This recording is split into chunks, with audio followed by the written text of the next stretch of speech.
आज सकाळी सकाळी शौनकची इच्छा झाली की कुकी बनवायची आहे. म्हटलं ठीक आहे. मलाही फ्रीजर साफ करायचा होता, मैदा वगैरे सगळं खूप जुना होता तर संपवायचा होता, म्हणून म्हटलं ठीक आहे. म्हणून आम्ही घेतली आज कुकी बनवायला. कुकी, केक, ब्राउनीज असं जर बनवायचं असेल तर शौनकला खूप इंटरेस्ट असते, पण बाकी जर काही बनवायचं असेल आणि शौनकला म्हटलं हेल्प कर तर शौनकला फार कंटाळा येते. आणि मी हे बेकिंग वगैरे तिकडे US मध्ये असताना खूप करायची, पण इथे मलाही कंटाळा येते, कारण असं वाटते 2 कुकी खाणं आणि एवढी मेहनत करणं, त्याच्या मागे इतके भांडे धुवा, हे धुवा ते धुवा.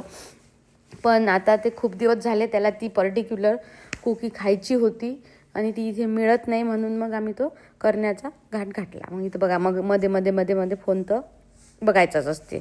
फोनशिवाय तर आजकाल काहीच होत नाही. पूर्ण म्हणजे 100% शौनक मदत करत आहे. मग त्या दिवसचा तर मतदानाचा दिवस, तर मग आठवलं की बा पहिले मतदान करून या आणि नंतर मग काय ते, कारण माहीत नाही किती वेळ लागणार, काय लागणार, ते व्यवस्थित होणार. कारण कोणताही पदार्थ जर बनवायला घेतला आणि तो व्यवस्थित झाला नाही तर मग मूड तसाच खराब होते. म्हणून मग पहिले म्हटलं मतदान करून येऊ. मग शौनकला म्हटलं चल. शौनक आणि मी गेलो मतदान करायला. एका ठिकाणी गेलो, त्या लिस्टमध्ये काही माझं नाव नव्हतं, म्हणून मग तसंच निघालो. नसं ते लिस्टमध्ये नाव शोधता शोधता मतदान करता करता पूर्ण आमचा 2 तास गेले असन. मग घरी येऊन थकून गेली. पण ते कुकी बनवण्याला काही ऑप्शनच नव्हतं, म्हणजे ते बनवायचंच होतं, त्याला काहीच म्हणजे उपायच नव्हता. कारण ते बिलकुल मेंटली प्रिपेअर होता की आज आपण कुकी बनवणार आहे आणि कुकी खाणार आहे. मग घरी आली, हातपाय वगैरे धुतले. मग एक मैत्रीण आली, तिच्याशी बोलत बोलत बोलत बोलत कुकी बनवत होती. मग बघा, तुम्हाला जर या कुकीची रेसिपी लागली तर रेसिपी नंतर देऊन देईन. पण बघा, एकदम सोपं इझी आहे. जे जे घरात होतं सामान, ते जेव्हा ऑनलाईन जेव्हा सामान असतं ते काही सगळ्याच गोष्टी आपल्या घरात नसतात, पण जे जे आहे त्याच्यानुसार मग मी ते सामान घेतलं. तर असं आहे. आता तुम्ही बघू शकता, हे सगळं घेतलं आहे मी. मैदा आहे, साखर आहे, कोको पावडर आहे, मीठ आहे, बेकिंग पावडर आहे, एग्ज आहे, चॉकलेट चंक्स आहे. तर हे बघा, हे सगळं मी याच्यात टाकून घेतलं आपल्या मिक्सरमध्ये. ते माझं मिक्सर आहे, मी US वरूनच आणलं होतं आणि व्यवस्थित काम करत आहे. आटा वगैरे सगळं व्यवस्थित भिजवल्या जाते.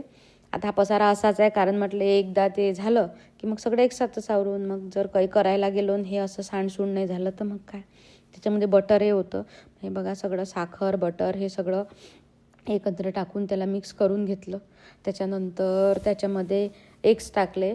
आणि माझी एक मैत्रीण होती, तिला खूप छान बेकिंग यायचं, तर ती मला म्हणायची बेकिंग म्हणजे not cooking, it's a science.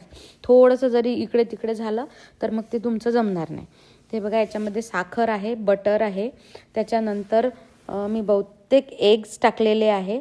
आणि मी जनरली एग्ज वगैरे टाकलेलं हे खात नाही, पण ते शौनकला आवडतं आणि ते एग्सशिवाय त्या कुकी अशा छान बनतही नाही. मग त्याच्यामध्ये मैदा टाकलेला आहे, बाकी सगळं आपलं चॉकलेट पावडर, चॉकलेट चंक्स असं सगळं टाकून ते मिक्स केलेलं आहे. आणि मग ते तुम्हाला जर हे काही मेजरमेंट वगैरे लागले तर ते मी देऊन देणार, तुम्ही फक्त कमेंट करा. आणि त्याच्यानंतर कोको पावडर, ते चंक आणि साखर त्यांनी बारीक सांगितली होती, पण आपल्याकडे बारीक नव्हती तर मी जाडच साखर घेतली. म्हटलं करून बघू काय आहे. थोडंशी प्रमाण कमी घेतलं, मला वाटलं ते गोड होईल म्हणून. आणि सॉल्ट, शुगर, बेकिंग पावडर सगळं मिक्स करून असा त्याचा डो बनवून घेतला. मग हा डो आम्ही फ्रीजमध्ये ठेवला, एकदम कुकीच्या आकाराचे गोल गोल करून. मग कपडे वगैरे चेंज केले, अर्धा तास त्याला फ्रीजमध्ये ठेवायचं होतं आणि नंतर मग ओव्हनमध्ये ते बेक केले. तर बघा, किती छान चॉकलेट कुकीज बनवून आलेल्या आहे एकदम. आणि घरात पूर्ण कुकीजचा स्मेल होता. आणि बघा, एकदम छान, एकदम सॉफ्ट. त्याला थोड्या वेळ बाहेर राहू दिलं की मग त्या जरा कडक होतात आणि त्या अशा दुधासोबत वगैरे खूप छान लागतात. आणि घरी बनवल्यामुळे एकदम हेल्दी. असा होता आमचा दिवस.